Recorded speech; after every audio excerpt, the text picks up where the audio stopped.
Hi friends, welcome to ಚರೋ ರುಚಿ cooking channel. ಇವತ್ತಿನ ವಿಡಿಯೋದಲ್ಲಿ ತುಂಬ ಸಾಫ್ಟಾಗಿ ರೇಷನ್ ಅಕ್ಕಿಯಿಂದ ಯಾವ ರೀತಿ ಇಡ್ಲಿನ ಮಾಡೋದು ಅಂತ ತಿಳಿಸ್ಕೊಡ್ತೀನಿ. ವಿಡಿಯೋನ ಸ್ಕಿಪ್ ಮಾಡದೆ ಕೊನೆವರೆಗೂ ನೋಡಿ. ಒಂದು ಗ್ಲಾಸ್ ಅಕ್ಕಿಯಿಂದ ತುಂಬ ಟೇಸ್ಟಾಗಿರೋ ಇಡ್ಲಿನ ಯಾವ ರೀತಿ ಮಾಡೋದು ಅಂತ ತಿಳಿಸ್ಕೊಡ್ತೀನಿ. ತುಂಬಾ ಸಾಫ್ಟಾಗಿರುತ್ತೆ, ಹಾಗೆ ಅಷ್ಟೇ ರುಚಿಯಾಗಿರುತ್ತೆ. ಬನ್ನಿ ಏನೆಲ್ಲ ಇಂಗ್ರೀಡಿಯೆಂಟ್ಸ್ ತಗೊಂಡಿದ್ದೀನಿ ಅಂತ ತಿಳಿಸ್ಕೊಡ್ತಾ ಹೋಗ್ತೀನಿ. ಮೊದಲಿಗೆ ನಾನಿಲ್ಲಿ ಒಂದು ಗ್ಲಾಸಲ್ಲಿ 1/4 ಗ್ಲಾಸ್ ಆಗೋವಷ್ಟು ಉದ್ದಿನ ಬೇಳೆನ ತೊಗೊಂಡಿದ್ದೀನಿ. ಅದೇ ಗ್ಲಾಸಲ್ಲಿ 1/4 ಗ್ಲಾಸ್ ಆಗೋವಷ್ಟು ಅಕ್ಕಿನ ತೊಗೊಂಡಿದ್ದೀನಿ. ಅಕ್ಕಿ ಮತ್ತು ಉದ್ದಿನ ಬೇಳೆನ ಚೆನ್ನಾಗಿ ವಾಶ್ ಮಾಡ್ಕೊಳ್ಬೇಕು. ಒಂದು 3 4 ಸಲ ತೊಳೆದ್ಬಿಟ್ಟು ಮತ್ತೆ ನೆನೆ ಇಡಬೇಕು. ಒಂದು 6 ಅವರು ಈ ರೀತಿ ನೆನೆಸ್ಕೊಳ್ಬೇಕು. ತುಂಬ ಚೆನ್ನಾಗಿ ನೆಂದಿರ್ತವೆ ಅಕ್ಕಿ. ನೋಡ್ತಾ ಇದ್ರಲ್ಲ, ಈ ರೀತಿ ನೆಂದಿದೆ. ಇದನ್ನು ನುಣ್ಣಗೆ ಗ್ರೈಂಡ್ ಮಾಡ್ಕೊಳ್ಬೇಕು. ಆದಷ್ಟು ನಾವು ಎಷ್ಟು ನುಣ್ಣಗೆ ಗ್ರೈಂಡ್ ಮಾಡ್ತೀವೋ ಅಷ್ಟು ಚೆನ್ನಾಗಿ ಬರುತ್ತೆ ಉಬ್ಬಿ ಇಟ್ಟು. ಈ ರೀತಿ ಚೆನ್ನಾಗಿ ನುಣ್ಣಗೆ ಗ್ರೈಂಡ್ ಮಾಡ್ಕೊಳ್ಬೇಕು. ನೆಕ್ಸ್ಟ್ ಇದಕ್ಕೆ ನಾನು 1 ಇಡಿ ಆಗೋವಷ್ಟು ಅನ್ನನ ಸೇರಿಸ್ಕೊಳ್ತಾ ಇದ್ದೀನಿ. ಅನ್ನ ಹಾಕೋದ್ರಿಂದ ತುಂಬ ಸಾಫ್ಟಾಗಿ ಬರ್ತವೆ ಇಡ್ಲಿ. ಹಾಗಾಗಿ ನಾನು 1 ಇಡಿ ಆಗೋವಷ್ಟು ರೈಸ್ನ ಹಾಕ್ಕೊಂಡು ಚೆನ್ನಾಗಿ ನುಣ್ಣಗೆ ಈ ರೀತಿ ಗ್ರೈಂಡ್ ಮಾಡ್ಕೊಂಡಿದ್ದೀನಿ. ರುಬ್ಬಿದ ಮಿಶ್ರಣನ ಒಂದು ಪಾತ್ರೆ ಒಳಗಡೆ ಸೇರಿಸ್ಕೊಳ್ರಿ. ಇದೇ ರೀತಿ ಎಲ್ಲ ಚೆನ್ನಾಗಿ ನುಣ್ಣಗೆ ರುಬ್ಕೊಳ್ಬೇಕು. ಚೆನ್ನಾಗಿ ಕೈಗಲಿಸಿ ಇಡಬೇಕು. ಕೈಯಲ್ಲೇ ಚೆನ್ನಾಗಿ ಒಂದ್ಸಲ ಮಿಕ್ಸ್ ಮಾಡಿಬಿಟ್ಟು ನೈಟ್ ಫುಲ್ಲು ಬಿಡಬೇಕು. ಈ ರೀತಿ ಕೈಯಲ್ಲೇ ಮಿಕ್ಸ್ ಮಾಡಿ. ಆದಷ್ಟು ನಾನಿಲ್ಲಿ ಅಕ್ಕಿ ಮತ್ತು ಉದ್ದಿನ ಬೇಳೆ ಹಾಗೆಯೇ ಸ್ವಲ್ಪ ರೈಸ್ ಸೇರಿಸ್ಕೊಂಡಿದ್ದೀನಿ. ಸ್ವಲ್ಪ ರೈಸ್ ಹೆಚ್ಚಾಗಿ ಹಾಕಿದ್ರೂ ಏನೂ ಆಗಲ್ಲ. ಈ ರೀತಿ ಮಾಡಿಬಿಟ್ಟು ನೈಟ್ ಫುಲ್ ಬಿಡಬೇಕು. ಒಂದು ಪ್ಲೇಟ್ನ ಮುಚ್ಚಿಬಿಟ್ಟು ರೈಸ್ ಒಂದು ಹಾಕ್ಕೊಳ್ಳಿ. ತುಂಬ ಸಾಫ್ಟಾಗಿ ಬರ್ತವೆ ಇಡ್ಲಿ. ತುಂಬಾ ಟೇಸ್ಟ್ ಇರುತ್ತೆ. ನೋಡಿ, ಬೆಳಿಗ್ಗೆ ಓಪನ್ ಮಾಡಿ ತೋರಿಸ್ತಾ ಇದ್ದೀನಿ. ತುಂಬ ಚೆನ್ನಾಗಿ ಹುದುಗಿ ಬಂದಿದೆ ಹಿಟ್ಟು. ಸೋಡಾನೂ ಹಾಕ್ತಾಯಿಲ್ಲ ನಾನು. ಮಕ್ಕಳೆಲ್ಲ ತಿನ್ನೋದ್ರಿಂದ ಯಾವ ಸೋಡಾ ಏನೂ ಹಾಕ್ತಾಯಿಲ್ಲ. ಅವಲಕ್ಕಿನೂ ಹಾಕಿಲ್ಲ ಮತ್ತು ಸಬ್ಬಕ್ಕಿ ಏನೂ ಹಾಕಿಲ್ಲ. ರೈಸು ಮತ್ತು ಉದ್ದಿನಬೇಳೆ ಅಕ್ಕಿ ಇಷ್ಟು ಹಾಕ್ಕೊಂಡ್ರೆ ಸಾಕಾಗುತ್ತೆ. ನೆಕ್ಸ್ಟ್ ಇದನ್ನೆಲ್ಲ ಚೆನ್ನಾಗಿ ಒಂದ್ಸಲ ಮಿಕ್ಸ್ ಮಾಡ್ಕೊಂಡು ಆದಮೇಲೆ ಇದಕ್ಕೆ ರುಚಿಗೆ ತಕ್ಕಷ್ಟು ಉಪ್ಪನ್ನ ಹಾಕ್ಕೊಂಡು ಒಂದ್ಸಲ ಚೆನ್ನಾಗಿ ಮಿಕ್ಸ್ ಮಾಡ್ಕೊಳ್ಳಿ. ಸೋಡಾ ಪುಡಿ ಏನೂ ಹಾಕ್ತಾಯಿಲ್ಲ, ಮಕ್ಕಳು ತಿನ್ನೋದ್ರಿಂದ ಸೋಡಾ ಏನು ಬೇಡ ಅಂತ. ನೆಕ್ಸ್ಟ್ ಇದಕ್ಕೆ ಉಪ್ಪು ಹಾಕಿದ್ಮೇಲೆ ಒಂದು 1/2 ಅವರ್ ಆದರೂ ಬಿಡಿ. ನೆಕ್ಸ್ಟ್ ಇವಾಗ ನಾವು ಚಟ್ನಿ ಮಾಡೋದಕ್ಕೆ 1 ಇಡಿ ಆಗೋಷ್ಟು ಶೇಂಗಾ ಬೀಜನ ಹಾಕ್ಕೊಳ್ತಾ ಇದ್ದೀನಿ. ಚಟ್ನಿ ರೆಸಿಪಿ ಅಂತೂ ಇಡ್ಲಿ ಜೊತೆ ತುಂಬಾ ಚೆನ್ನಾಗಿರುತ್ತೆ. ನೀವು ಮಿಸ್ ಮಾಡದೆ ಚಟ್ನಿನ ಟ್ರೈ ಮಾಡಿ. ಈ ರೀತಿ ಮಾಡಿ, ತುಂಬ ಟೇಸ್ಟ್ ಕೊಡುತ್ತೆ.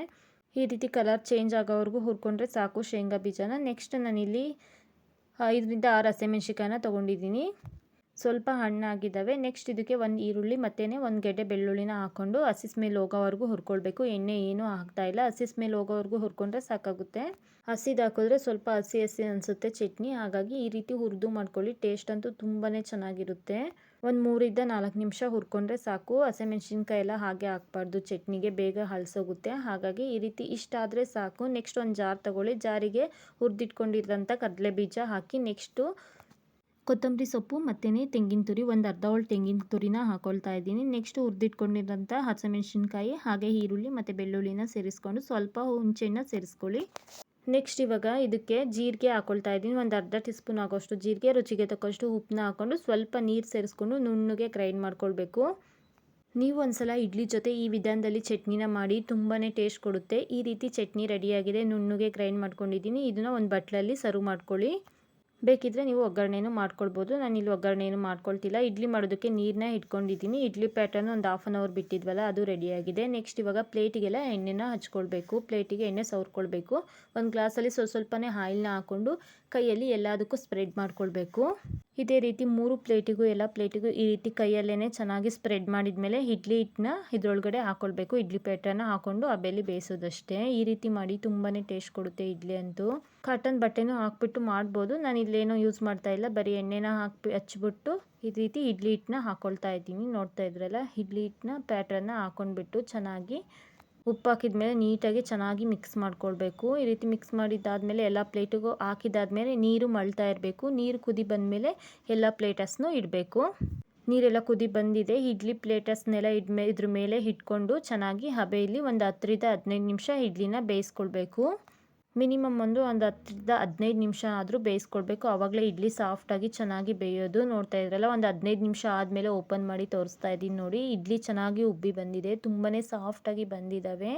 ನೆಕ್ಸ್ಟ್ ಈ ಪ್ಲೇಟಸ್ನೆಲ್ಲನ ಸೈಡಲ್ಲಿ ತಗೊಂಡು ಎತ್ತಿಟ್ಕೋಬೇಕು. ಅವು ತಣ್ಣಗಾದಮೇಲೆ ಇಡ್ಲಿನ ಒಂದೊಂದೇ ತೆಗೆದು ಸೈಡಲ್ಲಿ ಎತ್ತಿಟ್ಕೊಳ್ಳಿ. ನೋಡ್ತಾ ಇದ್ರಲ್ಲ, ಇವಾಗ ಓಪನ್ ಮಾಡಿ ಒಂದು ಇಡ್ಲಿನ ತೋರಿಸ್ತಾ ಇದ್ದೀನಿ ನೋಡಿ. ತುಂಬ ಚೆನ್ನಾಗಿ ಸಾಫ್ಟಾಗಿ ಬಂದಿದೆ. ಚೆನ್ನಾಗಿ ಒಳಗಡೆ ಎಲ್ಲ ಬೆಂದಿದೆ. ಏನಿಲ್ಲ, ರೇಷನ್ ಅಕ್ಕಿಯಿಂದ ಯಾವಾಗಲೇ ಇಡ್ಲಿ ಮಾಡಲಿ ಸ್ವಲ್ಪ ರೈಸ್ನ ಹಾಕ್ಬಿಟ್ಟು ಮಾಡಿ, ತುಂಬ ಸಾಫ್ಟಾಗಿ ಬರ್ತವೆ. ರೈಸ್ ಹಾಕಿಲ್ಲ ಅಂದರೆ ಇಡ್ಲಿ ಚೆನ್ನಾಗೇ ಬರಲ್ಲ ಸಾಫ್ಟಾಗಿ. ಈ ರೀತಿ ನೋಡ್ತಾ ಇರ್ಬೋದು, ತುಂಬ ಸಾಫ್ಟಾಗಿ ಚೆನ್ನಾಗಿ ಬಂದಿದೆ. ನೀವು ಒಂದ್ಸಲ ಈ ವಿಧಾನದಲ್ಲಿ ಟ್ರೈ ಮಾಡಿ. ಬನ್ನಿ ಪ್ಲೇಟಿಗೆ ಸರ್ವ್ ಮಾಡಿ ತೋರಿಸ್ತಾ ಇದ್ದೀನಿ. ಬೆಳಗಿನ ಬ್ರೇಕ್ಫಾಸ್ಟ್‌ಗೆ ತುಂಬ ಸಾಫ್ಟ್ ಆದ ಇಡ್ಲಿ ಮತ್ತು ಚಟ್ನಿ ರೆಡಿಯಾಗಿದೆ. ನೀವು ನೋಡ್ತಾ ಇದ್ರಲ್ಲ ತುಂಬ ಚೆನ್ನಾಗಿ ಬಂದಿದೆ ಈ ರೆಸಿಪಿ ಅಂತೂ. ಹಾಗೆ ನನ್ನ ಚಾನಲ್ ಯಾರೆಲ್ಲ ನೋಡ್ತಾ ಇದ್ದೀರಾ ಪ್ಲೀಸ್ ಸಬ್ಸ್ಕ್ರೈಬ್ ಮಾಡ್ಕೊಳ್ಳಿ. ವಿಡಿಯೋನ ಸ್ಕಿಪ್ ಮಾಡದೆ ಕೊನೆವರೆಗೂ ನೋಡಿ. ಸಿಗೋಣ ನೆಕ್ಸ್ಟ್ ವಿಡಿಯೋದಲ್ಲಿ. Thank you for watching. Bye.